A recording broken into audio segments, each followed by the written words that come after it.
विरासती ॻोठ खाही ममण में चोरी जे इरादे सां आयल नामालूम चोरनि भाॻियुनि जी सुजाग थियण ते माल जे लांढे खे बाहि ॾेई फरार थी विया। बाहि सबबि भाॻियुनि जा 6 ढोर सड़ी विया आहिनि, जिन मां 4 ढोर मरी विया। लखनि जो नुक़सान सबबि बाहि ॻोठाणनि रोशन मल्हा जूं 4 ॿकरियूं, 1 गऊं, 1 मेंहिं सड़ी वियूं आहिनि।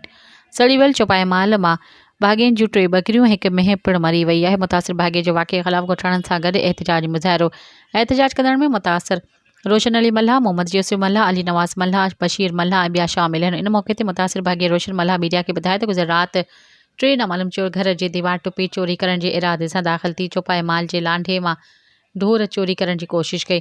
भाॻियुनि जी सुजाॻीअ ते चोरीअ में नाकामीअ बाद माल जे लांढे खे चोरनि बाहि ॾेई फरार थी विया आहिनि। लांढे खे बाहि लॻण सबबि 4 ॿकरियुनि समेत 6 ढोर सड़ी विया आहिनि, जिन मां 4 ढोर मरी विया आहिनि।